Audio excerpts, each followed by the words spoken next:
Warning: the following will contain mature topics. Tsundoku, noun.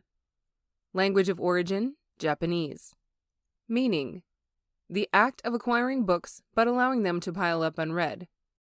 Jimmy Palmiotti can easily be considered one of the workhorses of the modern comic book industry, constantly writing quality comic books and having a significant impact on adaptations. With his various cohorts, including Joe Quesada, Justin Gray, and wife Amanda Connor, his work on the Marvel Knights line has impacted the Marvel Cinematic Universe, and his work on Jonah Hex and Harley Quinn are heavily influential on the characters' current appearances. Let's open up Issues and Impressions, a look at notable comics that have hit my stack. Over 2 Kickstarters, Palmiotti's teamed up with Dave Johnson and Juan Santa Cruz for the first 2 issues of a soft drink saboteur amidst an international war of cola brands. Having backed the second Kickstarter with the catch-up bundle, but having cut out soft drinks years ago, the question must be asked, is the premium price point appropriate for these comics, or do the issues fizzle out?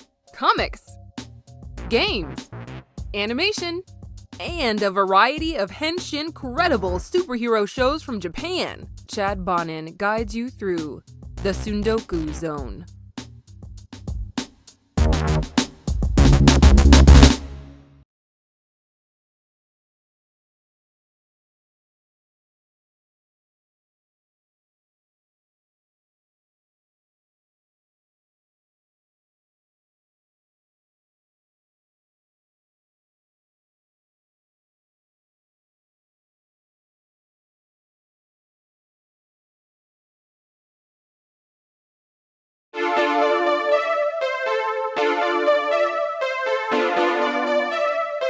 The Cola Wars have never been as literal as it sounds in the real world. While Coca-Cola and Pepsi have had a friendly rivalry akin to Marvel and DC, there's not much espionage. In fact, when Pepsi was famously offered trade secrets from Coca-Cola, they instead alerted their competitor to the leak. In the world of Pop Kill, this literally means war, and it's best exemplified when Pop So Furious Cola has a recall due to corporate sabotage. Jon Pyle has been tasked with sabotaging the opponent of Fizz 1, and he does this job well. Indebted to the head of a soft drink giant, Jon is involved in a war between 2 brothers, formerly conjoined twins, who run the opposing companies. A mercenary James Bond, he's a debonair agent who is at Fizz 1's beck and call due to some prior nastiness between him and the head. As Bond has his dalliances with women in each movie, Jon has Dina Deluxe as a target. The brilliant scientist has come up with a formula to improve carbonation that could turn the Cola Wars one-sided, and the market clearly can't abide by that. What follows in these first 2 issues of this series are double crosses, sexual dalliances, and a fair amount of spy thriller action. It's somewhat ridiculous in the vein of Kingsman or Jimmy's Bastards, taking a traditional espionage tale and placing it in a unique world and background. Swap some of the iconography, and this could easily be a grim and gritty take on the console wars, something pop culture has imbued with a partisan nature that's purely just a marketing battle for market share. They're solid issues, but if this was a Bond movie, we're only at the first third of the story. Given the nature of the series, it's hard to judge each issue on their own, as they're not intended to purely stand that way. This is an ongoing story. Still, great art, smart writing, quirky characters, and a good hook, I'm in for the long haul. Bonuses in the book come in the form of a roundtable discussion between Johnson and Palmiotti, and a few sketchbook pages. Thanks to the tier I contributed to, I received the main covers with an autograph.